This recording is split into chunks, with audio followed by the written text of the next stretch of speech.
First of all सभी को जोहार, गुड मॉर्निंग। तो आज हम लोग मिलते हैं झारखंड का भूगोल में, जिसमें भौगोलिक परिचय के बारे में आज हम लोग पढ़ेंगे। तो सबसे पहले आपके यहाँ झारखंड का एक रफ डायग्राम, एजुकेशनल मैप आप लोग को सामने ऑलरेडी बना दिया गया है। तो अगर हम लोग बात करें यहाँ पर, ये आपका क्या है, झारखंड का मैप है। तो अगर विस्तार की बात करें यहाँ पर, तो आपको क्या है, इधर भी एक लाइनें होगी यहाँ से यहाँ बीच में, और इधर भी एक लाइन है जिसको क्या कहा जाता है, अक्षांश लाइनें या देशांतर, इस प्रकार से टच करती होगी। तो किसी भी क्षेत्र की अवस्थिति को पता करने के लिए हमें अक्षांश और देशांतर की जरूरत पड़ती है। तो उसको समझने के लिए थोड़ा सा हम ये अक्षांश और देशांतर के बारे में बात कर लेते हैं। ये हो गया ग्लोब, लाइनें जो है भूमध्य रेखा है, और इसी प्रकार से एक एक डिग्री पर कहाँ तक, यहाँ तक आती है, जिसको क्या कहते हैं, अक्षांश। ये लाइनें इस प्रकार से जाएगी, उसको हम लोग क्या बोलते हैं, अक्षांश बोलते हैं। और ये एक आपका क्या है, कर्क रेखा, और इधर भी एक आपको मिलेगा मकर रेखा। ये जो लेटी लेटी लाइनें हैं, इसी को क्या कहा जाता है, अक्षांश कहा जाता है। तो यहीं पर हम अक्षांश, या अगर इंग्लिश में कहें तो लेटीट्यूड, जो लाइनें लेटी लेटी होती है उसको लेटीट्यूड कहा जाता है। अक्षांश क्या है, कभी भी एक दूसरे को क्रॉस नहीं करती है, और अपने दूरी दो अक्षांशों के मध्य की दूरी को हमेशा मेंटेन रखते, बराबर रहती है। इसको क्या कहा जाता है, अक्षांश कहा जाता है। दूसरा हम देखेंगे देशांतर। देशांतर जो है, इस बिंदु से इसको कहा जाता है उत्तरी ध्रुव, और ये दक्षिणी ध्रुव। इस बिंदु से यहाँ पर ये इस प्रकार से मिलती है, इसको कहा जाता है देशांतर। ये कौन सा लाइन है, देशांतर। और इसकी खासियत, ये भूमध्य रेखा के पास सर्वाधिक दूरी होते, जैसे जैसे ध्रुवों की तरफ बढ़ेंगे इसकी दूरी कम होती जाएगी, और एक समय में क्या है, यहाँ पर इस बिंदु पर पहुंच जाएगी, उत्तरी ध्रुव पर या दक्षिणी ध्रुव पर। तो इसको कहते हैं देशांतर, यानी लॉन्गिट्यूड, लॉन्ग लॉन्ग रेखाएं। तो किसी भी क्षेत्र की अवस्थिति को पता करने के लिए हमें अक्षांश और देशांतर की जरूरत पड़ती है। तो ये जो लंबी लंबी लाइनें हैं, इसको कहते हैं देशांतर, और इधर जो लेटी रेखाएं हैं उसको कहते हैं अक्षांश। तो इसका अगर विस्तार हम लोग बात करें अक्षांश और देशांतर का, ये झारखंड का कौन सा क्षेत्र हो गया, ये पूरब का क्षेत्र हो गया, पूर्व। इधर आपका पश्चिम, इधर आपका उत्तर, और इधर आपका दक्षिण हो गया है। तो ये आपका क्या है, देशांतर है। देशांतर का विस्तार अगर झारखंड के पूरब क्षेत्र में देखेंगे तो कितना डिग्री पर, इधर आपका ये देशांतर है। तो ये निकल के आता है आपका 87 डिग्री 57 मिनट, झारखंड के पूर्व क्षेत्र। और झारखंड का जो पश्चिम क्षेत्र है, इसका देशांतर का विस्तार, तो ये आपका निकल के आ जाएगा 83 डिग्री 19 मिनट और 50 सेकेंड। ये भी क्या है, देशांतर है। अब देखिए उत्तर, इसको कहते हैं अक्षांश। जो ये लाइनें हैं ये अक्षांश है।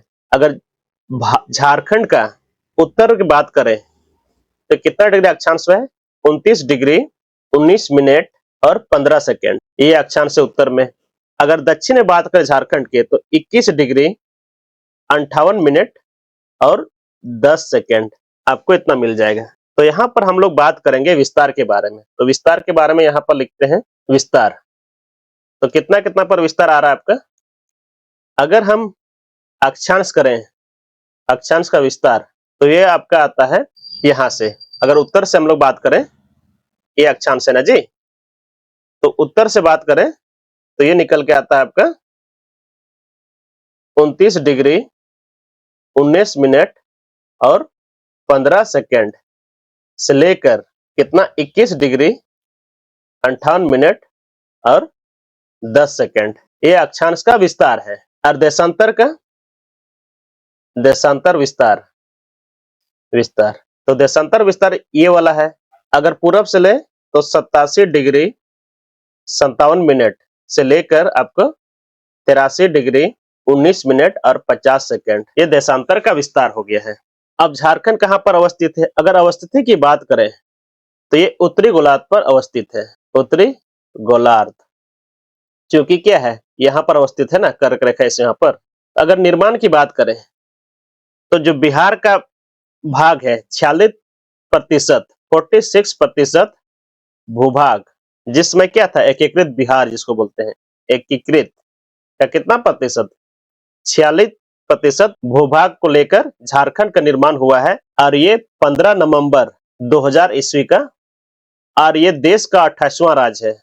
28वां राज्य झारखंड है। अगर बात करें तो ये देश के कौन सा भाग पर अवस्थित है? ये देश का पूर्वी भाग पर अवस्थित है। देश के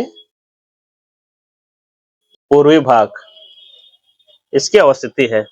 इतना देख लिए। अब हम बात करेंगे झारखंड मुख्य रूप से किसको कहा जाता है, तो थोड़ा सा इसको हम लोग मिटाते हैं, इसके बाद बात को आगे बढ़ाएंगे। अगर हम बात करें झारखंड प्रदेश, मुख्य रूप से अगर बात करेंगे छोटा नागपुर, पठार और संथाल परगना का जो वन क्षेत्र है उसी से झारखंड का निर्माण हुआ है। झारखंड प्रदेश मुख्य रूप से मुख्यतः जो छोटा नागपुर का पठार है, छोटा नागपुर पठार तथा संथाल परगना का जो वन क्षेत्र है वो वन क्षेत्र। तो अगर बात करें हम लोग तो संथाल परगना का क्षेत्र कौन वाला है, तो इधर जो है आपको ये हो गया है संथाल परगना। संथाल परगना कौन कौन सा जिला आता है, तो इसको देखिए। संथाल परगना कुल 6 जिले आते हैं, तो देखते हैं कौन कौन है। तो ऊपर से हम लोग लेके आए, पहला तो ये गोड्डा हो जाता है, गोड्डा के बाद में साहेबगंज, इसके बाद में पाकुड़, दुमका, देवघर और जामताड़ा, देवघर लास्ट में जामताड़ा। तो ये तो आपके संथाल परगना। बाकी इधर आपका बच रहा है, ये कौन सा है, एक जो सबसे बड़ा भाग इधर, ये उत्तरी छोटा नागपुर, सबसे बड़ा भाग जो है उत्तरी छोटा नागपुर, और ये सबसे बड़ा भाग है, सबसे बड़ा भाग ये हो गया है। तो इतने सारे चीजें यहाँ पर देख लिए। अगर हम बात करें इसका विस्तार कितना कितना है, तो अगर पूरब से पश्चिम देखें ये हो गया, तो कितना किलोमीटर आ रहा है, 463 किलोमीटर इधर से पूरब से पश्चिम।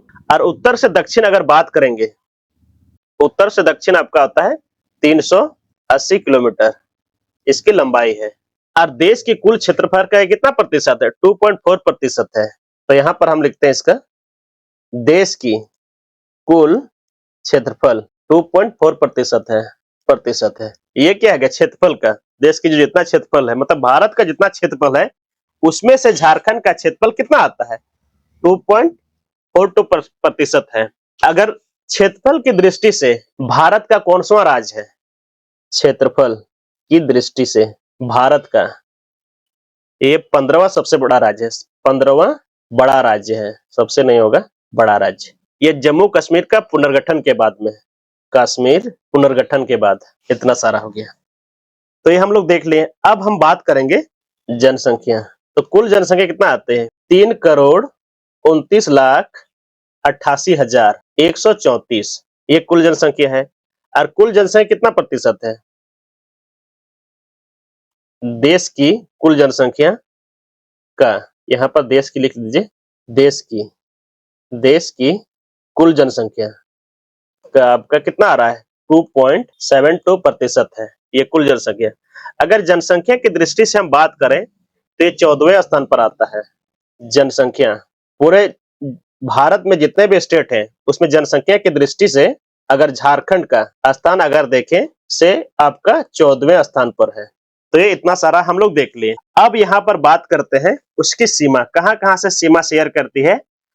और कर्क रेखा झारखंड के लगभग मध्य से गुजरती है। और ये एक स्थलबद्ध या स्थलरूप स्टेट है, लैंडलॉक्ड स्टेट जिसको बोलते हैं। तो झारखंड के कौन कौन से प्रदेश से सीमा स्पर्श करती है, एक तो यहाँ पर आप देखिएगा, इधर ये एक बॉर्डर बनती है और इधर एक बॉर्डर बनती है, इसको ये प्रदेश आपका बिहार है, बिहार से स्पर्श करती है। इधर हम आए तो ये आपका पश्चिम बंगाल से स्पर्श करती है। और इधर अगर बात करें हम लोग, ये क्षेत्र जो है उड़ीसा हो गया। और यहाँ पर एक निकल के आता है उत्तर प्रदेश, एक छोटा भाग स्पर्श करता है। और इधर बात करें तो छत्तीसगढ़ हो गया। तो कौन कौन सा प्रदेश है यहाँ पर हम लोग नोट कर लेते हैं। झारखंड से सीमा स्पर्श कौन कौन है, अगर हम बात करें उत्तर में आपका बिहार, पूर्व में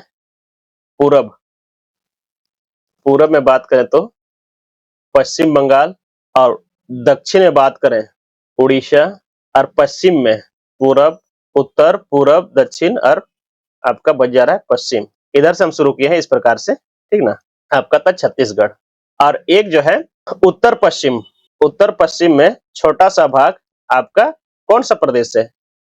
उत्तर प्रदेश यहाँ पर स्पर्श करती है। और उत्तर प्रदेश का जो जिला है वो कौन सा है? सोनभद्र। सोनभद्र जिला जो है झारखंड से स्पर्श करती है। तो ये तो इतनी चीजें हो गई हैं। अगर हम बात करें कर्क रेखा, झारखंड के लगभग क्या है, मध्य से गुजरती है, तो इसको भी यहाँ पर हम लोग समझते हैं।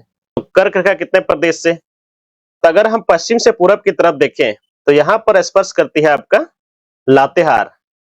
लातेहार, और लातेहार में कौन सा अगर बात करें तो नेत्रहाट से। नेत्रहाट, नेत्रहाट से। इसके बाद आपका गुमला। गुमला को हम नीचे लिखते हैं। गुमला के बाद में लोहरदग्गा। लोहरदग्गा को ऊपर लिखते हैं, लोहरदग्गा। और लोहरदग्गा के बाद में रांची। ये हो गया, रांची को नीचे लिखते हैं, रांची। और रांची के बाद में रामगढ़ को इधर लिखते हैं, रामगढ़। और इसके बाद एक बोकारो भी स्पर्श करती है, बोकारो। किसी किसी किताब में आपको बोकारो नहीं मिलेगा, लेकिन बोकारो स्पर्श करती है। तो अगर हम बात करें यहाँ पर रांची में कहाँ से पूछा जाए, कांके या फिर आपको ओरमांझी मिलेगा, तो ये आप दीजिएगा आंसर। अगर लोहरदगा से बात करें तो एक जगह है किसको, वहां से, जहां से पूछने की संभावना है। और रामगढ़ में आपका गोला से, गोला से। अगर पूछा जाए कर्क रेखा के उत्तर में कौन सा शहर स्थित है, तो आसानी से बचा सकते हैं। उत्तर में जो रामगढ़ है, इसका शहर हो गया बोकारो, हो गया लातेहार, हो गया। अगर दक्षिण में बात करें तो रांची हो गया है। तो जो नीचे लिखा हुआ इसका मतलब क्या है, कर्क के नीचे जो शहर स्थित है, और जो ऊपर लिखा हुआ कर्क है उत्तर में अवस्थित है। तो यहाँ से क्वेश्चन आपका हल हो जाएगा। और ये जो राज्य आप लोग को बताएं, ये किस प्रकार का है? ये आपका है स्थलबद्ध। इसको एक ही कलर से लिख देते हैं, स्थलबद्ध। स्थलरुद्ध या स्थलबद्ध, या इसको क्या कहते हैं, लैंडलॉक्ड स्टेट कहा जाता है। और कर्क रेखा भारत के झारखंड के लगभग मध्य से गुजरती है। कर्क रेखा झारखंड राज्य से, झारखंड से, झारखंड के होगा, झारखंड के मध्य से गुजरती है, गुजरती है। तो आज के लिए बस इतना ही। तो मिलते हैं बेहतर क्लास में, तब तक आप लोग मस्त रहिए, स्वस्थ रहिए, एंजॉय करते रहिए। Thanks and have a nice day.